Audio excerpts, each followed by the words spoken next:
Buenas tardes, bienvenidas, bienvenidos al curso de articulación temporomandibular. Este curso va a consistir en varias partes. Hoy vamos a comenzar con la primera y como toda primera parte ya habrán visto un pequeño video que tengo acá en mi canal con algunas precisiones básicas de la anatomía.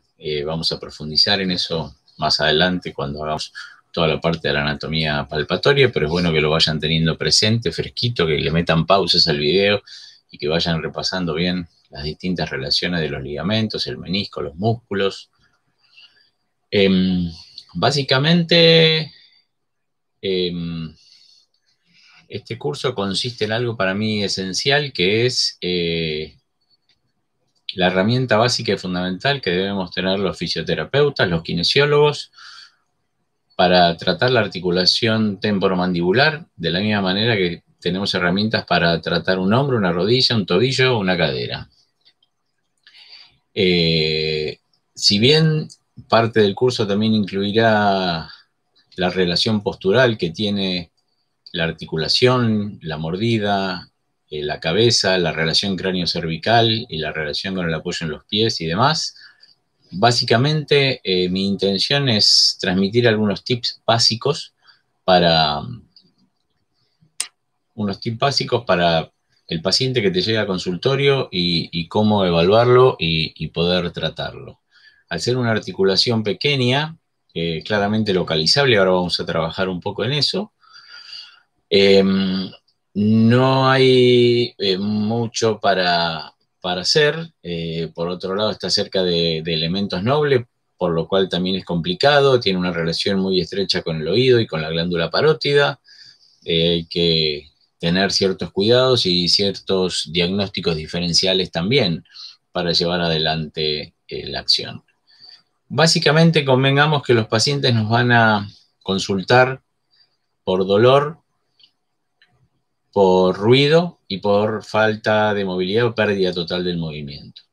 Y entonces un poco hay que entender esto, ¿no? Las causas básicas del dolor, algunas serán tratables y otras no, por lo menos por nuestros medios. La pérdida del movimiento, cuáles son sus posibles causas también, algunas se podrán tratar y otras no. Y por otro lado también los ruidos. Los ruidos generalmente son los que tienen resorte kinésico seguramente, pero a veces el ruido ya lleva tanto tiempo sonando que es difícil de tratar, de volver atrás, de reducir. El ruido desgasta prematuramente el cartílago, sobre todo el cóndilo mandibular, por el origen mismo del ruido. Por lo tanto, el tratamiento precoz en esto y cualquier cosa siempre es lo más recomendable cuando son terapias articulares, porque bueno, toda disfunción a la larga trae degeneración, por lo tanto artrosis, por lo tanto ya no hay vuelta atrás. Para hacer algo que podríamos llamar concreto, para comenzar hoy, vamos a tratar de localizar en una manera práctica dónde está la articulación y algunos tips pequeños para saber algunas cosas relacionadas con, sobre todo, la semiología. La articulación temporomandibular está justo por delante del conducto auditivo externo, entonces lo que vamos a hacer es palparla. Cuando la palpamos en el paciente tenemos que tener siempre guantes a mano por una cuestión higiénica y vamos a colocar los dedos meñique adentro del conducto auditivo externo. Cuando los dedos meñiques están adentro del conducto auditivo externo, le pedimos al paciente que abra grande la boca y la cierre. Le pedimos que lo haga, repita varias veces y vamos a percibir primero el movimiento. Espero que lo estén haciendo ahora simultáneamente conmigo. Primero vamos a percibir el movimiento y después de percibir el movimiento vamos a diferenciar que no es lo mismo la cantidad de movimiento que hay de un lado que del otro. Esto es algo muy importante, que nuestra mordida Es asimétrica, tenemos un lado dominante, y ahora después vamos a hacer otra maniobra para ver eso, pero básicamente es esencial no sentir lo mismo en ambos meñiques. Repetimos la maniobra.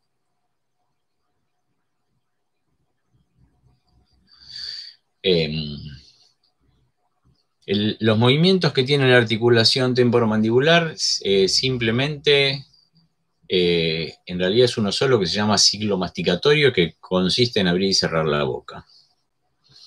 Y ahora vamos a hacer algunas cosas para entender esto y algunos detalles sobre esto. Pero muchos textos escriben o desarrollan o desmenuzan este movimiento único en varios, pero el único y verdadero y gran movimiento es el de apertura y cierre, que se denomina en su conjunto, es un solo movimiento, ciclo masticatorio. Se supone que cuando abrís la boca siempre la vas a cerrar y nunca vas a andar con la boca abierta. No es lo mismo que flexionar la rodilla, que quizás la deja flexionada, que abrir la boca y cerrarla, que es solo un movimiento conjunto. Cuando la boca se abre,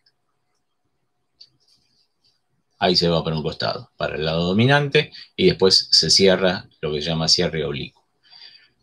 Tenemos dos pares de movimientos más que no pertenecen al ciclo masticatorio. Uno es poder llevar la mandíbula más hacia atrás, no hacia adelante en clase 3, sino al revés, más hacia atrás. Ligamos los cóndilos contra el oído y relajar, y que ese no es muy común realmente. Y otros que sí que es bastante común es el de morder, masticar, apretar. Cuando uno aprieta, deben sentir que los dientes se encajan dentro del alvéolo dentario, o sea, dentro de su articulación gonfótica con la mandíbula superior, la mandíbula o el maxilar superior. Bien, entonces tenemos que al realizar este movimiento de apertura y cierre, tienen que lograr con los 3 dedos medios meterlos adentro de su propia boca de manera vertical. No le metan ustedes los dedos al paciente, porque la maniobra es con los dedos del paciente. Una persona chiquita, de boca chiquita, va a tener seguramente dedos chiquitos, y si ustedes tienen dedos muy grandes, tampoco van a entrar en la boca del paciente. Por lo tanto, los 3 dedos tienen que entrar de manera vertical para saber que nuestra apertura de la boca, llamémosla de alguna manera, está dentro de los parámetros fisiológicos. Esto son más o menos unos 4 centímetros, 4 centímetros y medio. Y este movimiento consiste en dos pequeños movimientos disociados, ya que la articulación, habrán visto en la parte de anatomía, tiene un menisco, y este menisco le permite a la mandíbula girar sobre un eje transversal y adelantarse. Entonces, de estos 45 milímetros, o 4 centímetros y medio, 30 corresponden al giro de la mandíbula y el otro centímetro y medio a la antepulsión. Bueno, vamos a hablar un poco. Cuando nosotros mordemos, masticamos, se mueve la mandíbula, pero también se mueve la cabeza. Vamos a arrancar primero de la posición de reposo, y a partir de ahí vamos a ver un par de maniobras para ver también los movimientos. Si estamos en posición de reposo, boca cerrada no entran moscas, tienen que concentrarse en su cavidad vocal y sentir si ambas arcadas dentarias están en contacto, y si lo están, en qué tipo de contacto tienen. Les aviso algo muy, muy importante para los que están haciendo esta maniobra en este momento, que las arcadas dentarias no tienen que estar tocándose. Si en posición relajada, con la boca cerrada, o sea, los labios tocados entre sí, pero relajados, los dientes de ambas arcadas dentarias, los de arriba y los de abajo, se están tocando, están teniendo bruxismo o un principio de bruxismo que todavía no notan. La posición habitual es con un espacio libre interoclusal, o sea, un espacio entre ambas arcadas dentarias cuando la boca está relajada. Aprovechando que tenemos la boca cerrada, relajada, vamos a percibir otra parte importante relacionada con las funciones de la boca, que es la lengua. Vamos a sentir la lengua, vamos a sentir la punta de la lengua, y vamos a percibir en posición de reposo y relajada dónde está apoyada la punta de la lengua. La punta de la lengua tiene tres posibilidades de apoyo. Una por detrás de los dientes de arriba, otra por detrás de los dientes de abajo y otra en el medio, o sea, casi metida entre las dos arcadas dentarias, ya que dijimos que las arcadas dentarias no se tocan. O sea, arriba, en el medio o abajo. Muy bien. Mientras van percibiendo esto, los dejo concentrarse bien en su lengua y les cuento que la punta de la lengua tiene que estar tocando por detrás de los dientes superiores. Superiores. Esa es la posición de reposo lingual. Si tienen la lengua entre los dientes o detrás de los dientes inferiores, quiere decir que la boca está aplastada hacia abajo contra el piso y es posible que sean respiradores bucales. Es importante no decirle al paciente cuando le hacen esta maniobra, porque si no, el paciente que generalmente intenta demostrar que está bien, está todo bien, si le avisan dónde tiene que estar la lengua, va a poner la lengua ahí.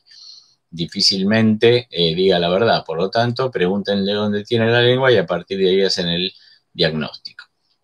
Otra cuestión interesante que tiene la lengua es el frenillo lingual. El frenillo lingual se ha comprobado en muchos niños al nacer que impiden algunas acciones, sobre todo relacionadas con la lactancia, o sea, poder prenderse al pecho de la madre.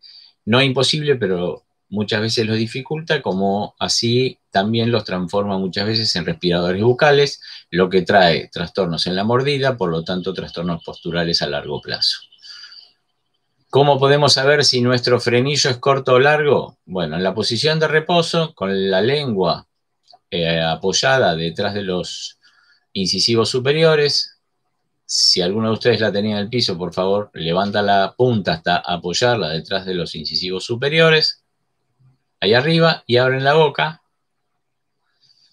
totalmente, máxima apertura, y la mayoría va a notar que la lengua puede permanecer pegada al paladar duro, o sea, detrás de los dientes incisivos superiores. Si alguno se le separa, esto quiere decir que el frenillo no tiene la longitud suficiente y el frenillo es corto. Esta es una prueba muy interesante para hacer en niños, aunque a veces es complicado la determinación y la maniobra. Si son demasiado niños, se toman otras medidas. Pero bueno, básicamente, si el frenillo es corto, es posible que eso explique algunos trastornos en el desarrollo de su dentición de cuando éramos más jóvenes y demás. Otra cuestión interesante de la lengua apoyada detrás de los incisivos superiores, ya les digo, sea o no sea su posición de reposo, es la apertura y cierre de la boca. Abran y cierran la boca, pero ahora no midiendo el frenillo, forzando para que la punta de la lengua quede siempre ahí, o sea, abrir lo que puedan. En esa posición, generalmente no se desplaza el menisco, a menos que la persona sea muy laxa. Entonces, en esa posición, ese menisco corto es solo de rotación debajo del menisco. Por lo tanto, la persona no debería sentir ruidos. Porque el ruido justamente es cuando el cóndilo resbala por debajo del menisco y se escucha el saltito por el borde del menisco. Ese saltito por el borde del menisco se denomina clic, y cuando el saltito es al abrir y al cerrar la boca se denomina clic recíproco. Entonces, una buena forma de diferenciar el ruido es desarrollando ese pequeño movimiento, que también se utiliza para algunas maniobras terapéuticas que comentaremos en otro módulo. Muy bien, y una cosa importante que yo les decía antes, como para tener en cuenta también, es que en el uso de la boca, sobre todo en la masticación, no es solamente la mandíbula que baja y sube, sino que también hay un pequeño porcentaje, como mucho el 10, generalmente el 5% del movimiento, que la cabeza hace el movimiento. También para ayudar a los dientes de abajo a encajar con los dientes de arriba y poder desgarrar el alimento. Entonces, básicamente,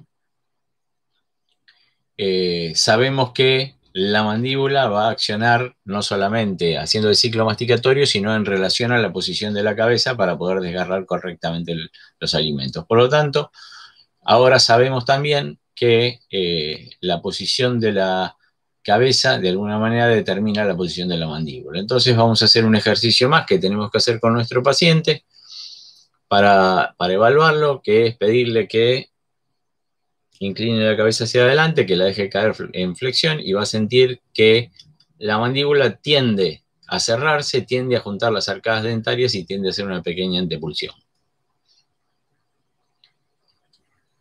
Pruébenlo. De la misma manera, hacia atrás, llevamos la cabeza, la dejamos caer y vamos a sentir que la mandíbula tiende a abrirse y en lugar de hacer antepulsión tiende a una ligera retropulsión mucho menor que la antepulsión que realiza en flexión. Esto es otro dato muy, muy importante a la hora de evaluar al paciente y tener que ir anotando todo. La maniobra de flexión y extensión para ver si la mandíbula se relaciona y se mueve. El paciente puede referir, por ejemplo, que no siente que se le mueva. O que al bajar la mandíbula tiende a abrir la boca, o sobre todo al subirla tiende a cerrarla. Pero bueno, conociendo más o menos las respuestas, cuáles tienen que ser fisiológicas, podemos ir acomodando nuestra evaluación del paciente. No olvidar la maniobra de los meñiques, que tiene que ser asimétrica, el movimiento de los cóndilos, la introducción de los 3 dedos, la punta de la lengua relacionada primero con la posición de la lengua, que tiene que estar arriba, o sea, tapando la boca de alguna manera para que el aire entre y salga por la nariz. La posibilidad del movimiento corto para hacer solamente rotación y el diagnóstico diferencial de los sonidos de los meniscos. Y por último, el largo del frenillo. En próximos capítulos vamos a ver un poco de semiología palpatoria, donde veremos más profundamente todo el tema de la anatomía, veremos el desarrollo de la articulación temporomandibular y por último vamos a ver algunas maniobras terapéuticas básicas y sencillas para poder realizar en nuestro consultorio.